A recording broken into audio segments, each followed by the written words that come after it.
It's Wednesday, the 14th of July, 2021. Welcome to Fear and Greed, the business podcast that sets you up for a successful day. I'm Sean Aylmer.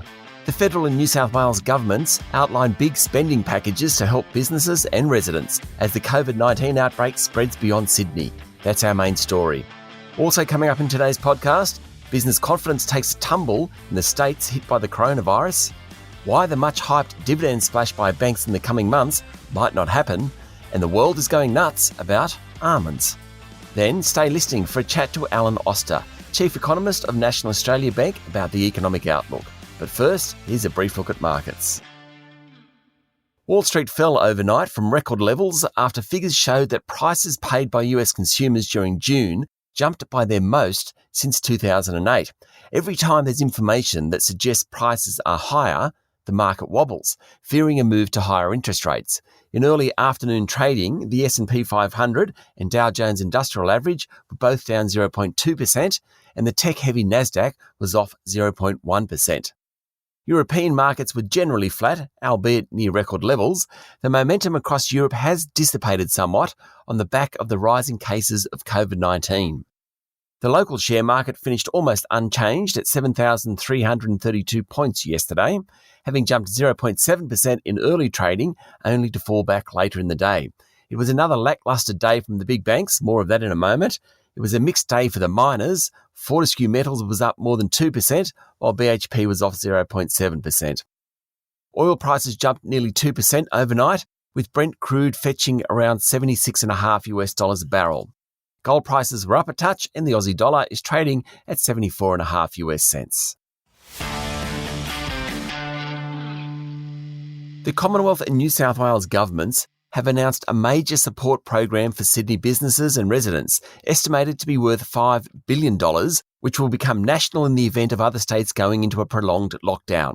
After New South Wales recorded 89 community-transmitted coronavirus cases in the 24 hours till 8 p.m. Monday, the State Premier Gladys Berejiklian said it was unlikely the current lockdown would end this week. Prime Minister Scott Morrison said the government was weighing up the medical and economic needs of the country, but the subsidies announced yesterday will last for as long as lockdowns do. Under the program, there will be support for businesses and non-profits with a turnover of between $75,000 and $50 million that have suffered a turnover drop of 30% compared to 2 years ago. From week 4, the Commonwealth will fund half the payment. The quid pro quo is that businesses must maintain staffing levels, including long-term casuals. Eligible companies will receive between $1,500 and $10,000 per week based on the level of their payroll payments, and from week 4, the disaster payment for individuals will increase from $500 a week to $600 a week if a person's lost those 20 hours. There's also money for mental health support packages, easier access to small business grants, and landlords won't be able to evict workers who have lost at least 25% of wages due to the lockdown. The new cases announced yesterday in New South Wales triggered a flood of exposure site alerts. 30 of the cases were in the community for at least part of their infectious period, including one who was in the regional centre of Goulburn. Sadly, one man died from COVID-19 during the period. Victoria recorded one new community-transmitted case yesterday, and South Australia announced an exposure site after 2 infectious removalists from New South Wales visited a regional service station in the state. What to say? The lockdown will be extended, homeschooling will go on, businesses will suffer. The mental health of people will be affected. It's a mess, and vaccination is the only answer. In a moment, the rest of the news you need to know this morning. In overseas news, French President Emmanuel Macron has introduced new rules that don't allow anyone to enter a bar, restaurant or cafe from next month unless they've had a COVID vaccine. It triggered about 1.7 million bookings for a jab in a 36-hour period. Ireland, Portugal and Greece are doing something similar. It comes as the number of new cases of COVID rises quickly across many parts of Europe. The US will warn American companies of the increasing risks operating in Hong Kong, according to the Financial Times, upping pressure on Beijing over its crackdown on the financial centre. The business advisory alert follows President Donald Trump rolling back special trade privileges for the region last year and is sure to upset China. And the number of sustainable share funds, that's exchange-traded funds or managed funds focused on environmental, social or governance investing, has doubled over the past 2 years. According to data provider EPFR Global, there are now more than 2,000 funds available to investors and now account for more than 1 in 10 of the 17,000 funds tracked by EPFR. Locally, business confidence took a hit last month as lockdowns and restrictions in Victoria, Queensland and New South Wales dampened spirits, but levels remained well above long-term averages. The outlook is a little less assured with the Sydney lockdown now likely to be extended. The National Australia Bank survey showed that while confidence levels in New South Wales and Queensland took a hit, it also fell in most other states. Business conditions also dropped during the month, driven by a weaker reading in Victoria. It was lower across trading, profitability and employment sub-indices. Fortunately, the experience over the past 18 months has been that confidence returns quickly once lockdowns end.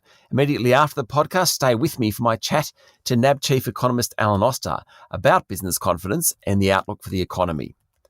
Meanwhile, cards data from the Commonwealth Bank shows that growth in spending in New South Wales slowed to 2.1% last week compared to 2019 levels. That's well below the previous week's growth rates and reflects the lockdowns in the state. National Australia Bank last night confirmed it had held discussions with Citi about the sale of Citi's Australian consumer business, though a deal is far from done. In April, Citi said it would leave the local market. It's the 5th largest issuer of credit cards in Australia, behind the Big Four. In a statement, NAB said it regularly assessed opportunities to acquire businesses that support its core banking products. The West Australian Government wants to create a 15,000 square kilometre renewable fuels hub in the Goldfields Esperance region. The government hopes the hub will become one of the biggest in the world and will produce wind and solar power, green hydrogen and ammonia. The consortium pushing the hub includes international renewable developers and representatives of Indigenous Australians. The plans are big and include 50 gigawatts of wind and solar power, though the development is still in its early stages. The new boss of the Australian energy market operator wants the electricity grid across the nation to be able to run solely off solar and wind generation by 2025. The highly ambitious target, which isn't realistic, will force the country to integrate more renewables into the power system. Daniel Westerman has also backed the Snowy Hydro's controversial New South Wales gas plant, saying fossil fuels had a place in the energy mix. A casualty of the COVID outbreak in Sydney could be bank shareholders. Ahead of the current wave of coronavirus, banks were expected to return billions of dollars to shareholders via share buybacks or dividends. But bank analysts are now warning that lenders might not be as generous in coming months because they'll need to set aside more for bad loans. The major bank share prices have been weaker in recent sessions, with Commonwealth Bank yesterday slipping back below $100 a share. China has accused Australia of political manipulation for supporting an international court that rejected Beijing's territorial claim in the South China Sea. The ruling, back in 2016, found in favour of the Philippines, and yesterday was its 5th anniversary. After Foreign Minister Maurice Payne reaffirmed Australia's support for the ruling, the Chinese embassy said it deplored the statement and urged Australia to view the historical merits and facts of the South China Sea issue. Just 24 hours after bidding $687 million for Australian pharmaceutical industries, Wesfarmers is under pressure to increase the offer after large investors in API described it as opportunistic. While the largest shareholder, Washington H. Soul Pattinson's, has already agreed to vote its stake for Wesfarmers, other shareholders were reported as saying it was too low. Certainly the bid puts API in play, and other retailers such as Coles and Woolworths could have a look. And previously API made a takeover bid for Sigma Healthcare. HelloFresh, the supplier of meal kits, has made a bid for Brisbane-based U-Foods for $125 million. If successful, it will add about 145,000 customers to HelloFresh, which is in fierce competition with Marley Spoon. U-Foods listed in December at an issue price of $1.50. Its last close was 51 cents, meaning if the bid is accepted, it will crystallise big losses for some investors. Surgical solutions group Polynovo, which develops medical devices for use in surgeries, said revenue momentum was improving in its major markets despite limited access to US hospitals and surgeons during the COVID pandemic. The group said that more than 50% of US hospitals were re-engaging for business, and even without an end to the coronavirus, expected the current financial year to be strong. Nearmap, the aerial imagery group, yesterday said it would exceed its forecast contract value for the 2021 financial year, thanks to strong growth in the US. The company also announced that a prototype of its next generation camera system had been tested in flight. That triggered a 14% surge in its share price yesterday. The group's had a tough couple of months after its share price tumbled following a rival alleging a patent infringement back in May. Incitec Pivot's share price jumped almost 6% yesterday after it announced changes to its manufacturing model and confirmed that its troubled Waggaman ammonia plant in Louisiana in the United States had reached full production again last month. The boss of Australian Super, the largest and among the most successful superannuation funds in the country, is stepping down. Ian Silk, well known in financial circles for his financial acumen, calm demeanour and cracking bushy moustache, will step down after 15 years in the job, having built an operation with $225 billion in assets under management and 2.4 million members. Federal Parliament is expected to sit next month, with some MPs participating remotely. There was talk of it being suspended due to the ACT being declared a hotspot by some states, but that's not going to happen. And finally, the world is going nuts about nuts. Well, almonds at least. Select Harvests said there was strong growth in demand across all its markets, particularly its traditional almond markets in China, India and Europe.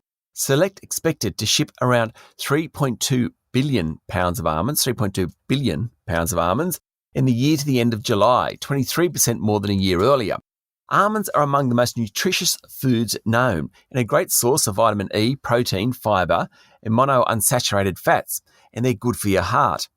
The US dominates the production of almonds, growing around 79% of world output, followed by the European Union at 9% and Australia at 8%. There you go, you learn something new every day. Up next is our daily interview, and today my guest is National Australia Bank Chief Economist Alan Oster. I mentioned earlier the hit to business confidence as a result of the current wave of COVID infections. Alan takes us through exactly what it all means and at what point a single city lockdown starts to hurt the national economy. I also take the opportunity to ask him about house prices. NAB's been very optimistic about house price growth, but the big question is how far can it go? That's all in my chat with Alan Oster, up next in the Fear and Greed playlist on your favourite podcast platform or at fearandgreed.com.au. And speaking of podcast platforms, don't forget to give Fear and Greed a 5-star rating. And if you're enjoying the podcast, why not give us a quick review as well? Doesn't need to say much, but every bit of support helps to get the word out there. It's Wednesday, the 14th of July, 2021. I'm Sean Aylmer, and that was Fear and Greed. Enjoy your day.